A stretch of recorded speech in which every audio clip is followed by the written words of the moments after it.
bagaimana kabarmu hari ini? Sehat?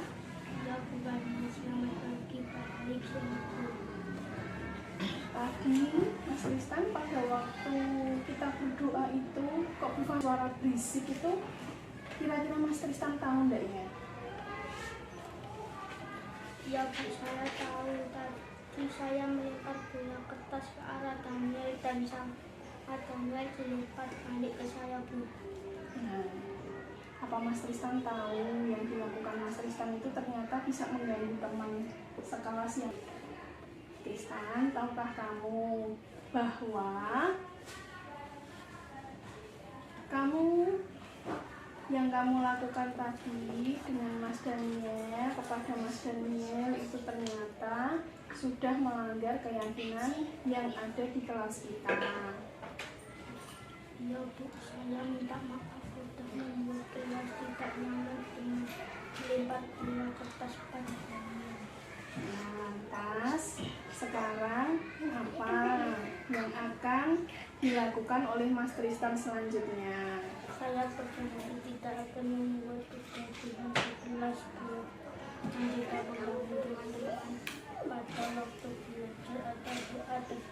Saya akan meminta maaf kepada Daniel karena sudah saya ganggu, Bu. Oke, nanti kamu dan Daniel Bu Fani pertemukan ya, biar kamu bisa meminta maaf langsung kepada temanmu Daniel. Ya, Bu, terima kasih. Selamat pagi Mas Daniel. Selamat pagi, Bu Fani. Bagaimana perasaanmu hari ini? Agak sebel, Bu, karena tadi waktu mau mulai belajar saya diganggu sama Tristan. Bu Tristan melempar bola kertas ke saya. Oh iya, Bu Fani juga pernah kok merasakan sebel dan emosi ketika ada teman yang mengganggu waktu kita sedang serius melakukan sesuatu. Lantas yang kepada Tristan, Karena saya emosi, saya balas lempar ke dia sampai membuat ribut di kelas. nah Daniel, apa kamu masih ingat tentang keyakinan yang ada di kelas kita ya? Nah Daniel, apa kamu masih ingat tentang keyakinan yang ada di kelas kita ya? Ya, Bu, saya ingat satu, menjaga kenyamanan kelas. Dua, menjaga kebersihan kelas. Tiga, saling menghormati. Nah, apakah Daniel tahu bahwa apa yang dilakukan oleh Daniel tadi dan Tristan ternyata mengganggu teman yang lain? Ya, Bu, maafkan saya karena sudah membuat kelas gaduh karena tidak dapat menahan emosi waktu diganggu Tristan. Selanjutnya, kira-kira apa yang akan Mas Daniel lakukan setelah ini? Saya mau maafkan perbuatan Tristan. Saya, Bu, walaupun saya tidak suka dengan sikap Tristan yang mengganggu waktu belajar. Ya, terima kasih Mas Daniel. Mas Daniel sudah mau melapangkan hatinya, membukakan pintu maaf kepada Mas Tristan. Oke, setelah ini kita bertemu ya sama temanmu Tristan, dan kamu sampaikan apa yang mengganjal dalam hatimu agar hari ini kamu tidak merasa sedih lagi ya. Yuk kita temui Tristan yuk. Jangan.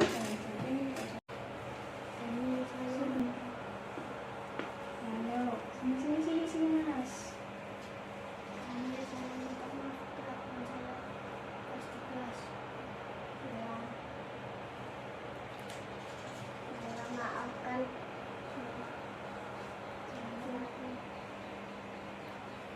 terima kasih ya. Terima kasih ya. Kalian sudah mau saling memaafkan. Kami terima kasih. Yuk, kembali lagi ke kelas yuk.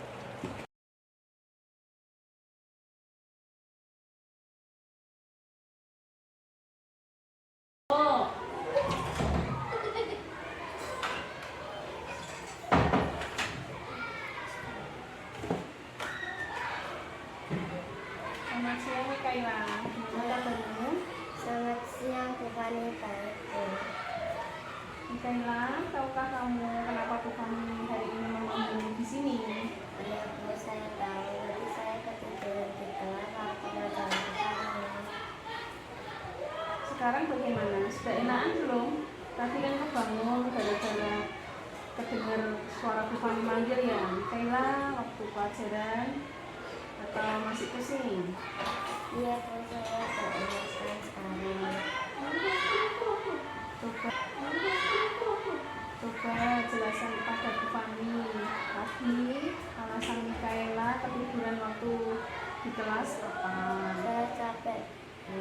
Kemarin saya begadang film kartun sampai jam 12 malam. Jadi tadi waktu di kelas saya ngantuk dan ketiduran, Bu. Mikaela dua keyakinan yang ada di kelas kita. Iya, Bu. Satu, menjaga suasana belajar yang kondusif, aman dan nyaman. Dua, menjaga kebersihan. Tiga, saling menghormati. Nih, apakah kamu tahu bahwa yang sudah kamu lakukan tadi itu merupakan hal yang melanggar keyakinan kelas? Iya, Bu, saya minta maaf kalau hari ini saya tidak bisa menahan ngantuk saya waktu pelajaran sehingga saya tidur di kelas. Maafkan, Bu, kalau saya sudah melanggar keyakinan kelas dengan tidak mendengarkan bukan waktu menerangkan pelajaran. Ya sudah, kalau kamu sudah menyadari kesalahan yang kamu perbuat hari ini, lantas apa yang akan kamu lakukan selanjutnya, Nih? Saya akan mencegah biar tidak ngantuk di pelajaran selanjutnya, dan besok saya akan mengatur jam lihat film kartun dan jam istirahat tidur malam, Bu, biar tidak mengantuk waktu pelajaran di kelas. Ya, baiklah. Terima kasih ya. Kamu hebat karena menyadari apa yang sudah kamu lakukan itu salah dan melanggar keyakinan kelas. Sekarang Mikaela sudah tahu bahwa harus bertanggung jawab, menanggung konsekuensi dari apa yang sudah diperbuat. Ya, Bu Fani, terima kasih sudah mengingatkan saya. Selamat siang, Bu. Ya, silahkan melanjutkan pelajaran lagi ya, Nak. Ya.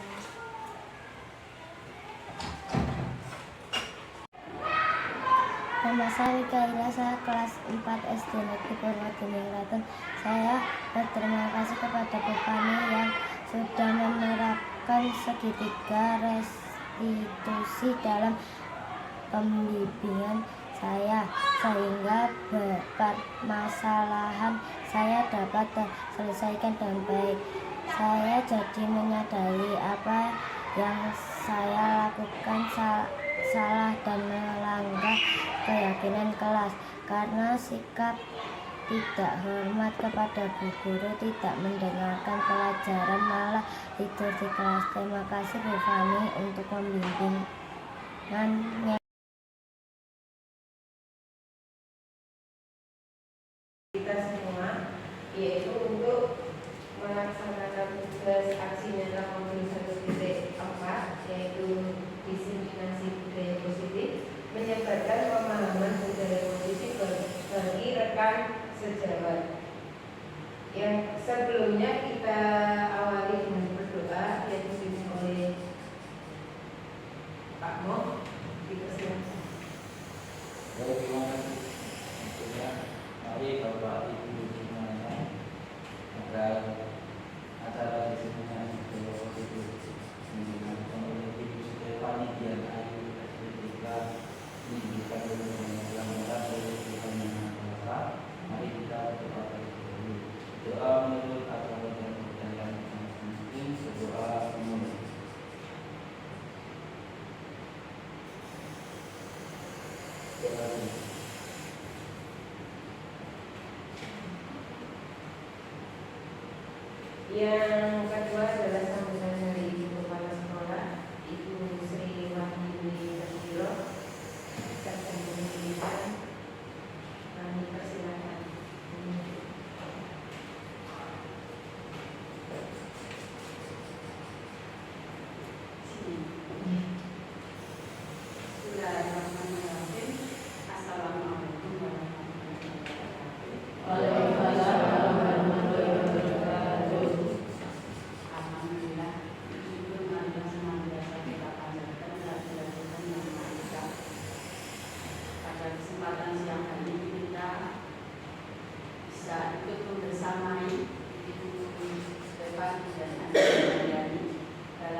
budaya positif untuk menyebarkan pemahaman budaya positif bagi mereka.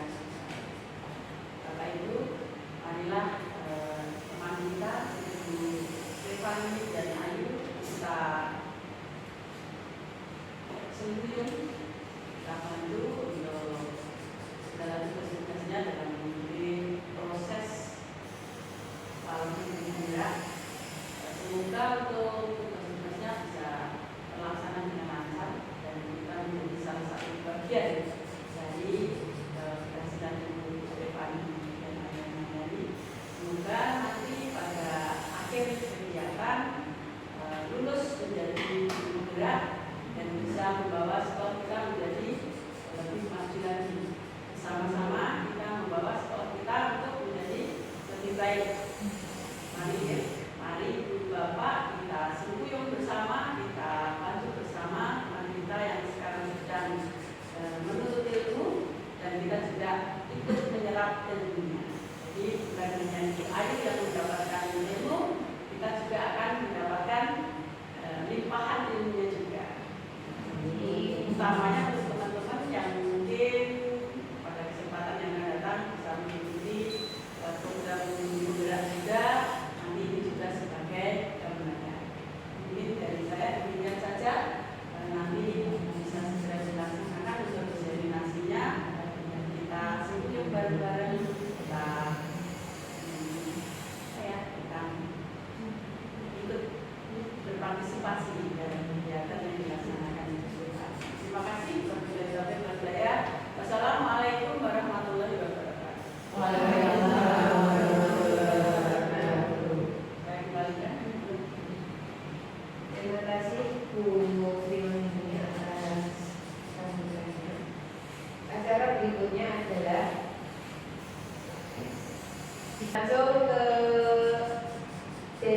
diseminasi budaya positif, penyebaran pemahaman budaya positif bagi rekan pesawat yang akan disampaikan oleh Ibu Stefani dan Ayu Sarjana Pendidikan.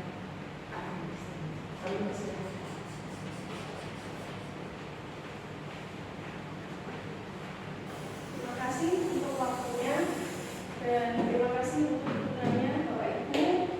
Saya diberi kesempatan untuk memaparkan apa yang sudah saya pelajari kurang lebih 2 bulan ini tentang bagaimana kita menjadi guru yang mengasihkan bagi anak-anak. Dan saya juga akan memperkenalkan, mungkin kita sudah sering mendengarkan budaya positif di sekolah itu harus kita galakkan atau kita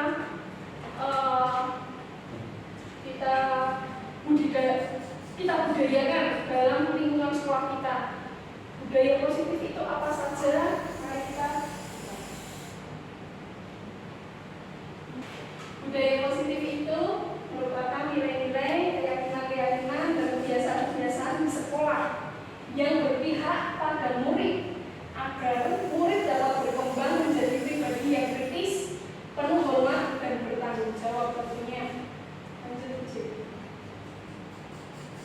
Seorang guru yang baik harus memiliki kemampuan dalam mewujudkan budaya positif di sekolah. Budaya positif tersebut dapat diartikan dengan menerapkan konsep-konsep inti yang akan dijelaskan di slide berikutnya. Pembelajaran yang sekarang itu menggunakan pembelajaran dengan paradigma baru. Pembelajaran paradigma baru itu sendiri apa? Pembelajaran paradigma baru itu disusun dan dirancang berdasarkan prinsip-prinsip pembelajaran yang berdiferensi sehingga setiap peserta didik dapat belajar sesuai dengan kebutuhannya dan tahap perkembangannya untuk mewujudkan profil pelajar Pancasila. Ada 6 karakter dalam profil pelajar Pancasila yang tentunya kita sudah hafal semua. Beriman bertakwa kepada Tuhan Yang Maha Esa. Elemen yang kedua, karakter yang kedua yaitu kemandirian. Yang ketiga, berkebinekaan global, bergotong royong, kreatif, dan yang terakhir bernalar kritis. Untuk menumbuhkan hal-hal tersebut, maka kita harus mengenal konsep utama dari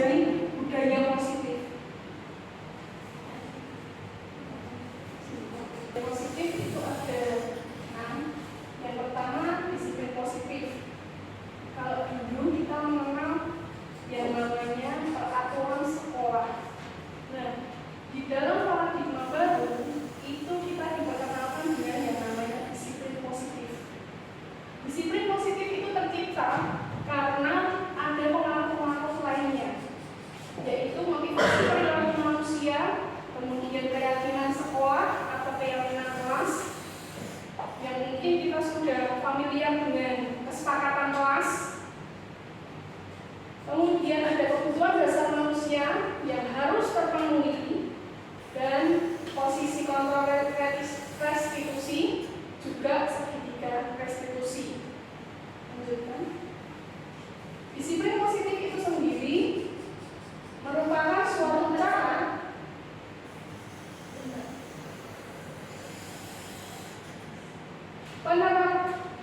cara penerapan disiplin yang mengajarkan kepada anak agar bertanggung jawab akan menumbuhkan kesadaran berdasarkan nilai-nilai kebajikan. Disiplin positif lebih ke arah disiplin diri yang dapat mengontrol diri dalam melakukan segala tindakan. Dan disiplin diri dapat membuat murid memahami dan menyadari berdasarkan motivasi internal, bukan akibat paksaan, ujian, ataupun hukuman. Dalam melakukan disiplin positif tidak lepas dari yang namanya motivasi perilaku manusia. Motivasi perilaku manusia itu ketika diteliti itu ada 3. Yang pertama, rasa ingin menghindari ketidaknyamanan dan hukuman. Mungkin melakukan sesuatu itu karena supaya tidak ada hukuman. Anak-anak takut terlambat supaya tidak kena hukuman. Upacara tepat waktu supaya apa? Supaya tidak masuk ke barisan khusus. Contoh-contoh yang sering kita hadapi seperti itu. Kemudian motivasi perilaku manusia yang kedua itu mendapatkan imbalan atau penghargaan. Seseorang ingin melakukan lebih mungkin karena motivasinya biar aku dipuji oleh temanku. Kalau aku rajin, biar aku nanti dapat nilai bagus. Kalau nilaiku bagus, aku nanti sama papa mama dikasih hadiah. Nah, mungkin juga motivasi dari anak itu timbul karena adanya imbalan atau penghargaan yang pengen dia dapatkan. Tapi ada juga yang memilih untuk menimbulkan motivasi dari dalam dirinya itu sebagai penghargaan terhadap dirinya sendiri, ataupun dia menghargai nilai kebajikan yang ada di dalam dirinya. Lanjutkan. Setelah motivasi ada, maka kita harus mengakomodasi setiap anak-anak di dalam keyakinan sekolah.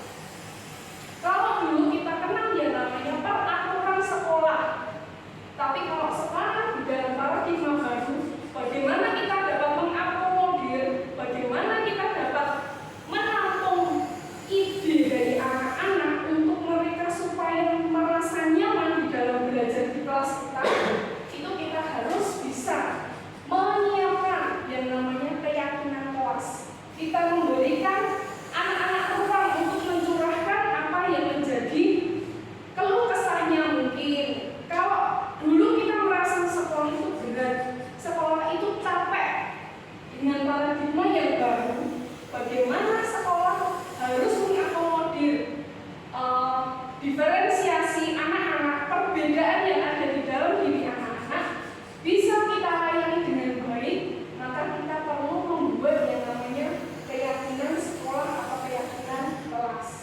Keyakinan kelas itu merupakan seperangkat nilai dan prinsip yang disepakati bersama oleh guru dan siswa untuk memandu perilaku dan interaksi di dalam kelas atau sekolah. Guru berperan mewujudkan terbentuknya keyakinan sekolah atau kelas dengan adanya kesepakatan antara guru dan murid berikutnya. Yang ketiga, keyakinan sekolah atau kelas berupa pernyataan-pernyataan universal yang mudah diingat, dipahami, dan harus diterapkan di lingkungan sekolahnya.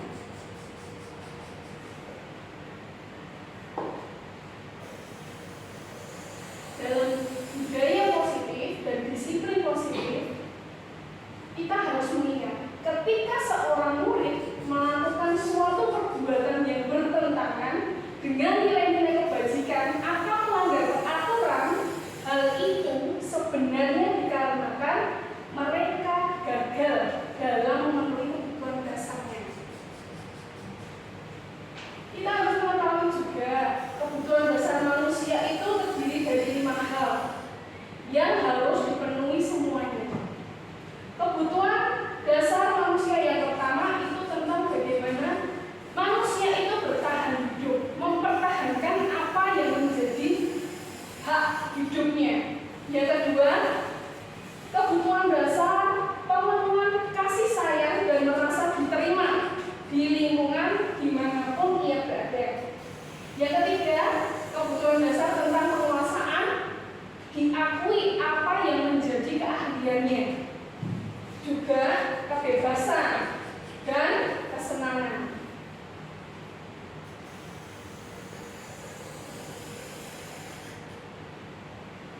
Dalam budaya positif, kita akan mengenal apa perbedaan dari hukuman, konsekuensi, dan restitusi.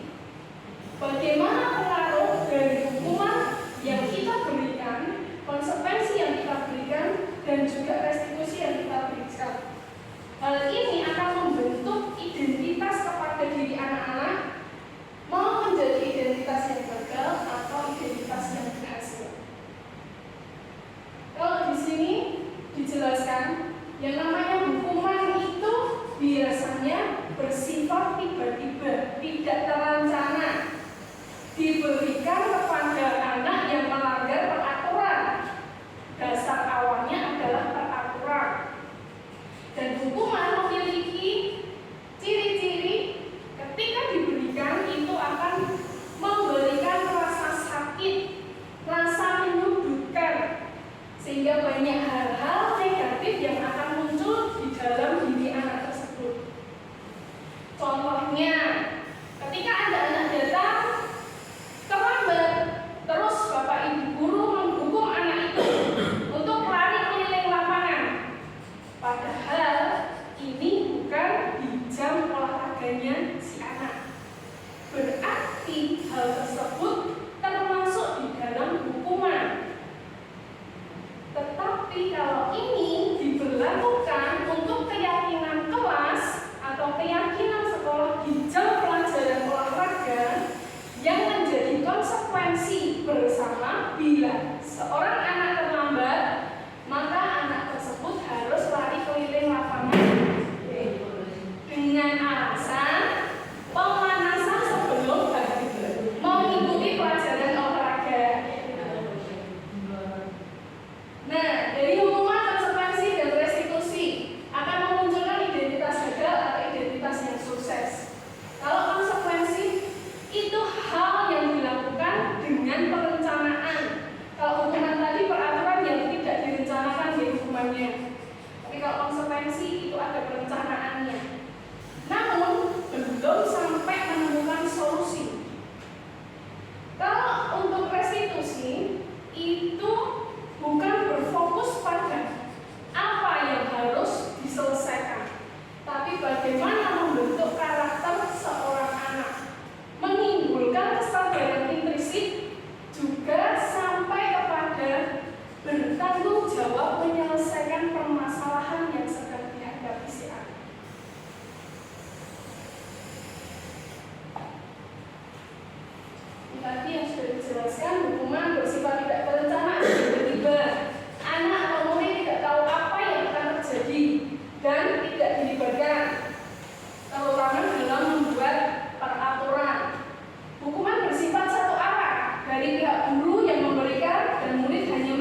disiplin positif dan memulihkan dirinya setelah berbuat salah.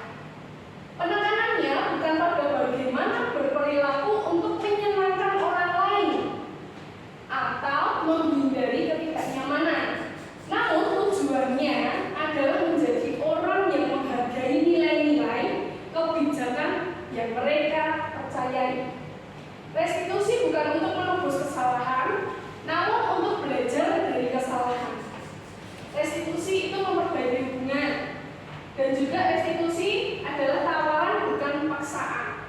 Restitusi itu menuntun untuk melihat ke dalam diri. Jadi anak-anak kita ajak merefleksi diri.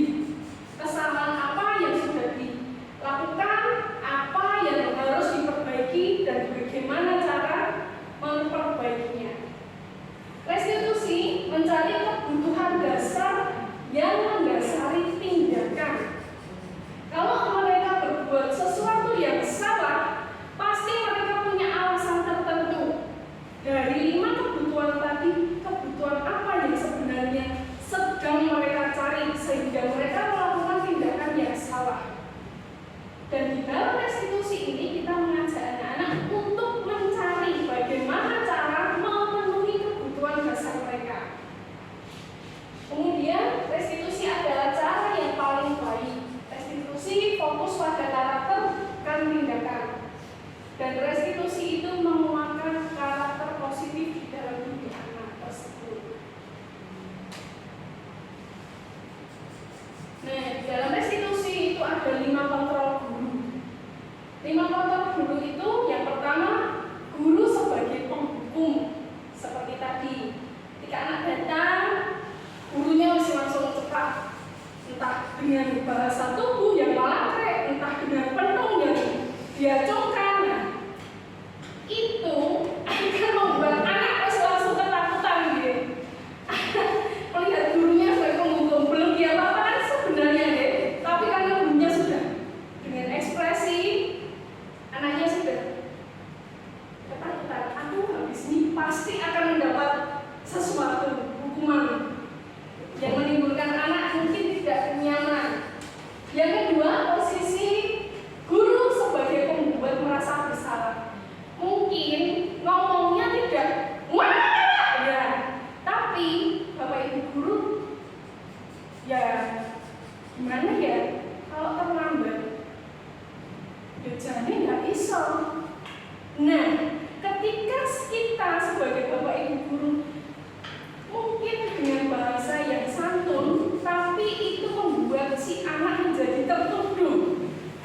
Berarti posisi seorang guru menjadi merasa bersalah. Anak itu menjadi merasa bersalah karena dengan kata-kata kita yang sepertinya santun, tapi itu menohok buat mereka. Yang ketiga, guru sebagai monitoring atau guru pemantau. Guru pemantau itu seorang guru yang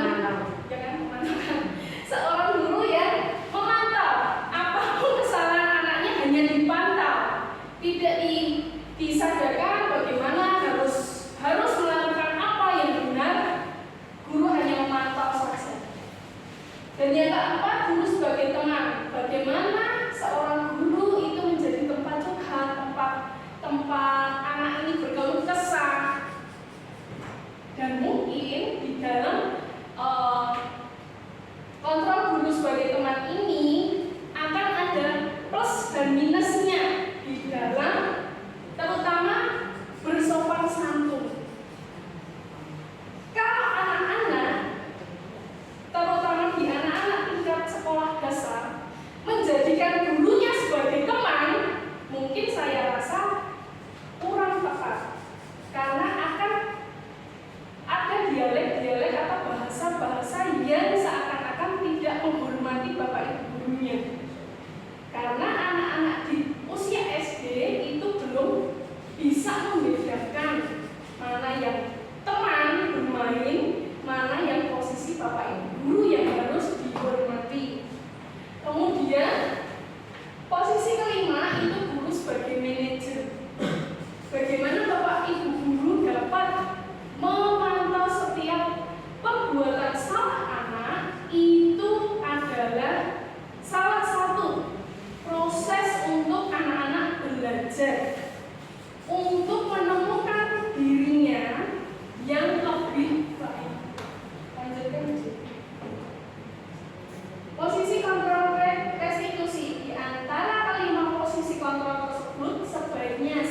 dalam menjalankan segitiga restitusi ada 3 bagian yang tidak boleh kita lupakan.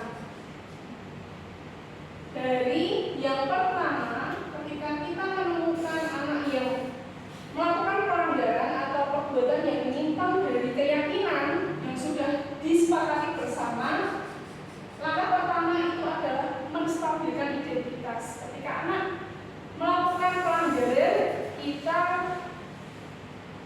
untuk menstabilkan identitas lebih baiknya kita panggil anak tersebut secara pribadi, walaupun tidak harus di satu ruang tertutup, tapi setidaknya ketika menstabilkan identitas ini untuk menyelamatkan diri anak tersebut dari rasa bersalah dan dihakimi oleh orang lain.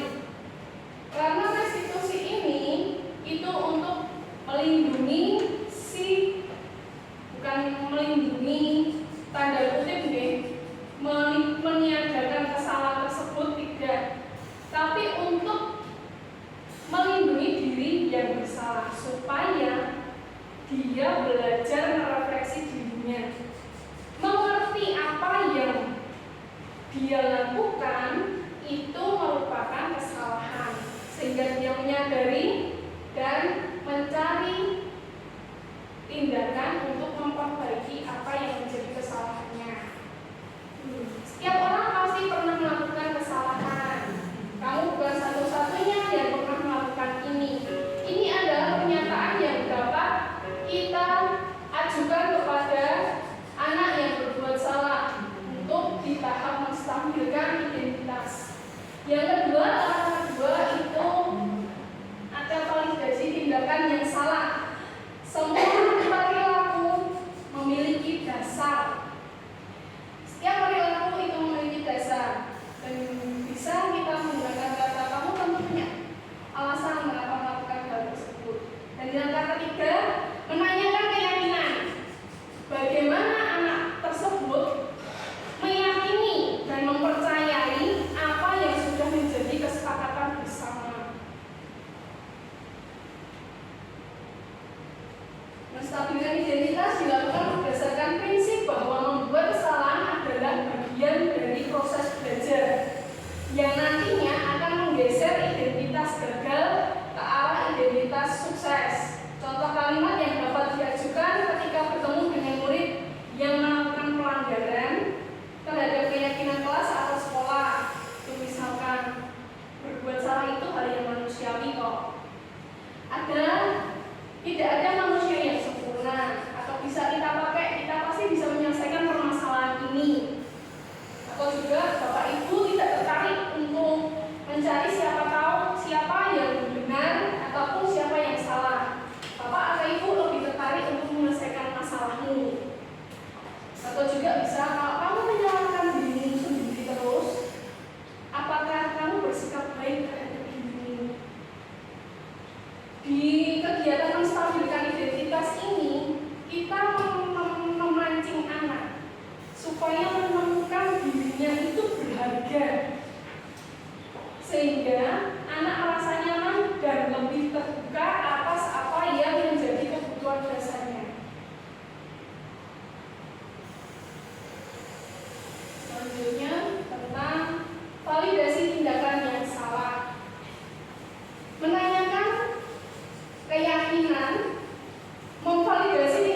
mampu mengaitkan keyakinannya dengan tindakan yang salah.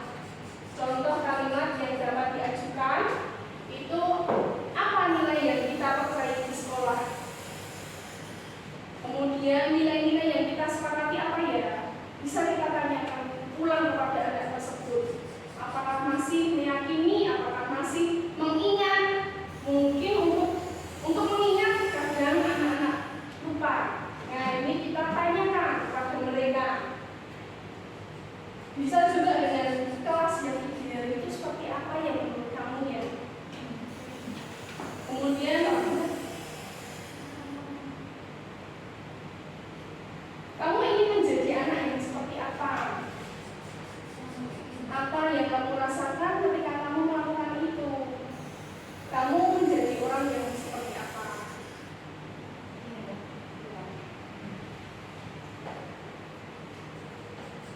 Itu tadi 3 posisi, 3 restitusi, dan ini ada contoh soal.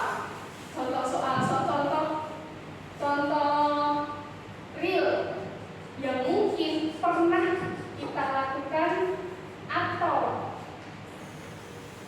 yang pernah terjadi pada waktu kita mengajar. Ibu sudah pernah bilang kan sama kalian semua, kalau ibu sengaja mengambil yang pertama untuk mata pelajarannya ibu, untuk melatih kalian disiplin. Kalian tahu kan peraturannya ibu, kalau ibu tidak akan mulai pelajaran kalau masih ada yang terlambat. Kalian tidak apa?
dilarang atau kata-kata yang cenderung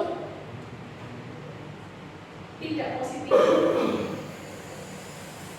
Dan peraturan tersebut hukumannya biasanya tidak tertera secara tertulis. Misalkan anak yang terlambat nanti dia resikonya seperti apa, entah dia harus menulis surat pernyataan atau dia harus mengikuti pelajaran jam selanjutnya. Kalau hukuman seperti itu, dan hukuman itu cenderungnya menyakiti baik secara fisik maupun verbal.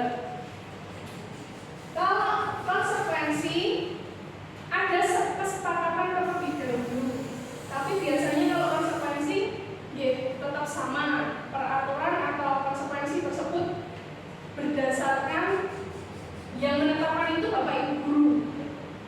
Anak hanya diberikan nanti kalau tidak mengerjakan PR, konsekuensinya adalah mengerjakan di luar kelas. Atau kalau terlambat, nanti konsekuensinya adalah mengikuti jam pelajaran selanjutnya baru boleh masuk. Kalau di restitusi itu bagaimana kita menggali anak tersebut? Misalkan anak tersebut datang terlambat, kita tetap mengizinkan anak tersebut untuk masuk dulu dalam pembelajaran kita, sehingga pembelajaran itu selesai atau anak mendapatkan haknya walaupun dia datang terlambat. Tapi setelahnya kita harus memanggil anak itu untuk mengkonfirmasi, menanyakan yang tadi dia pakai langkah segitiga restitusi. Pertama, bagaimana kita menstabilkan identitasnya. Anak yang dipanggil Bapak Ibu gurunya itu untuk pertama kali itu pasti rasa deg-degan, rasa takut dan lain sebagainya. Di dalam menstabilkan identitas ini kita harus memancing anak supaya dengan kita nyaman terlebih dahulu untuk bercerita, untuk berkomunikasi. Kita membuat nyaman terlebih dahulu sehingga stabil identitasnya. Yang kedua, kita memvalidasi tindakan yang salah atau tindakan penyimpangan atau pelanggaran terhadap keyakinan kelas.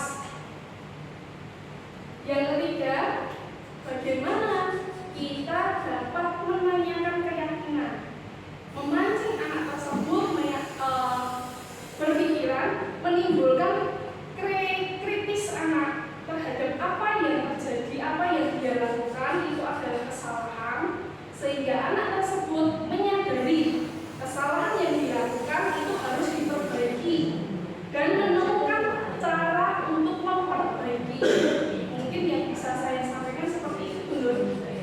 Mungkin ada yang lain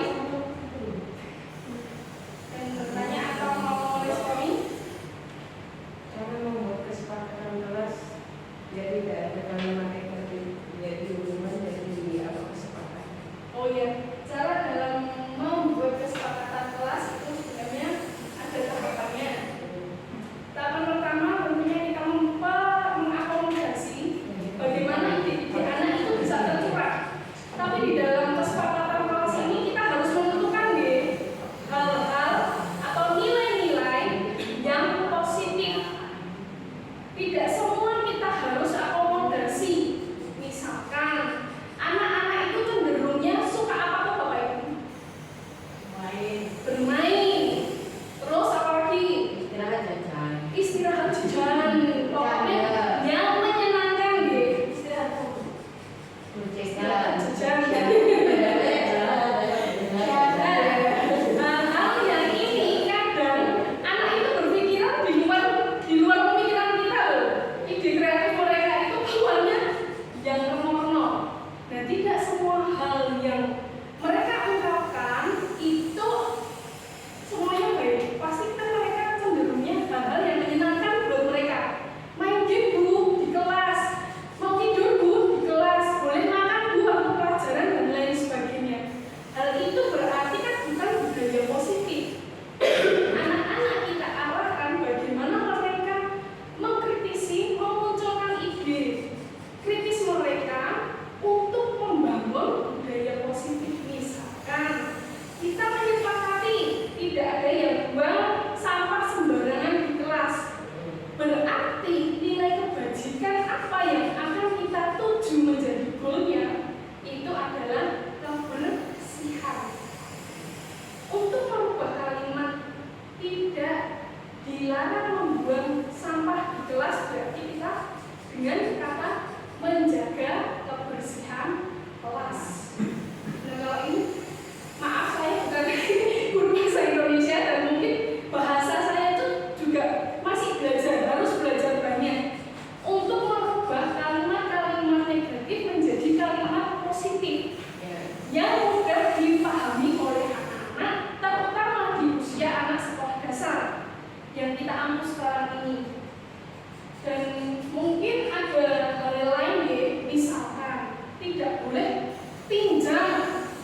Gitu.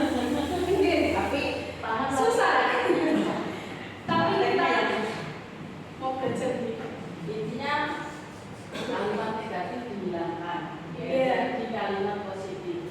Sama itu kalau mengajari anak yang baru tumbuh dan berkembang kan tidak diperkenankan memakai kata jangan, tapi menggantikan kata jangan itu susah. Iya, betul. Makanya itu kita harus membudayakan budaya positif. Dengan cara apa? Menumbuhkan hal-hal yang positif. Jadi kita membuat pikiran kita terbuka atau hal-hal yang positif. Dan hal-hal yang negatif gimana? Ya pastinya lebih banyak. Kita menyadari hal yang negatif itu lebih mudah diterima, lebih mudah dipahami dan dilakukan daripada budaya positif. Karena merubah mindset dari yang negatif ke positif itu saja, itu hal yang membutuhkan pemikiran, membutuhkan tenaga yang banyak, dan juga kita mungkin kalau kita belajar sendiri seperti saya, kalau belajar sendiri ya bosan Bu.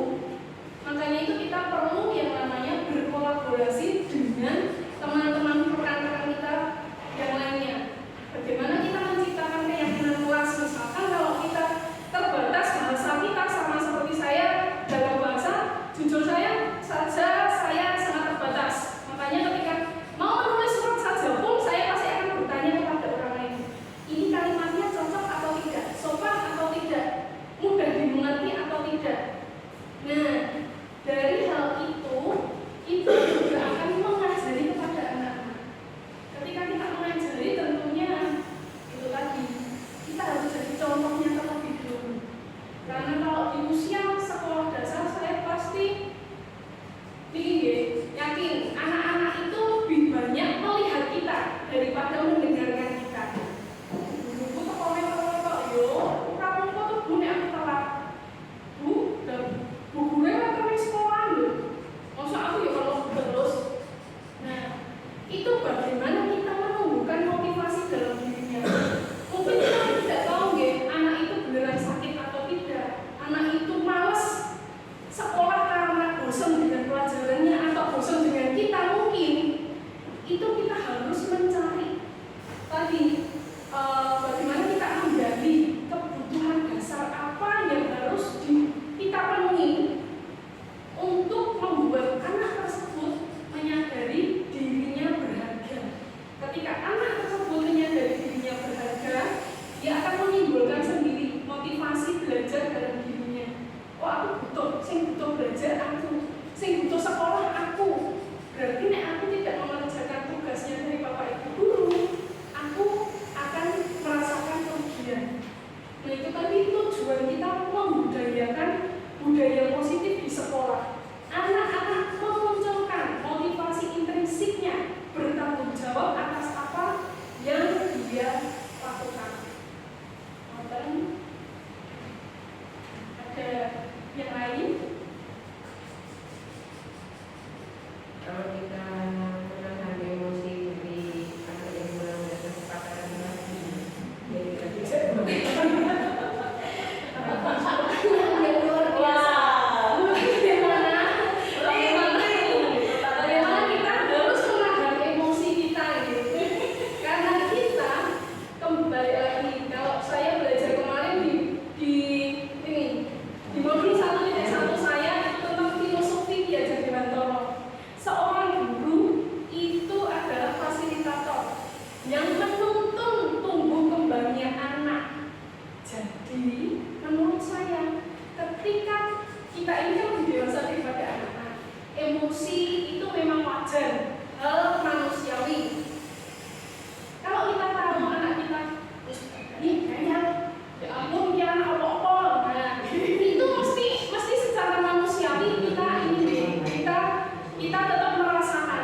Tapi jangan sampai hal itu terlontar di depan anak, karena anak ini yang sedang kita ajari, yang sedang kita tuntun. Kalau itu sampai terlontar dari mulut kita kepada anak, itu akan membuat anak mungkin tambah rendah diri atau tambah kurang ajar kepada kita.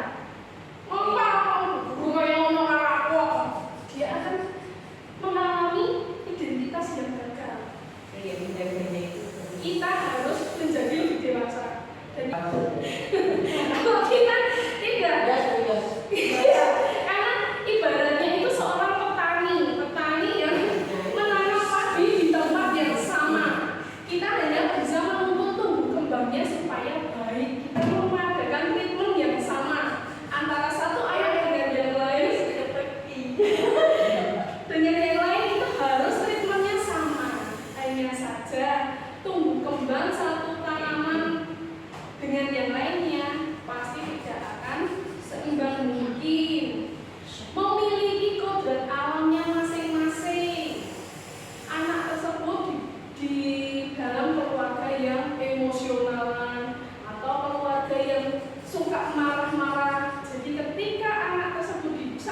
Iya, orang kota itu mendidik anak-anak orang kota pinggiran itu luar biasa, sangat-sangat sulit. Saya merasakan Yang biji.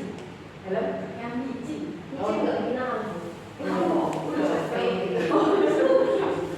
itu saya merasakan sendiri. Dulu saya WD di desa di Kebak sana itu berbeda dengan di sini. Jauh banget. Dia tuh anaknya anteng, sopan satu. Dan terima kasih atas semuanya. Cukup sekian kita di sore hari ini. Semoga bermanfaat buat kita semua. Amin. Wassalamualaikum. Berdoa.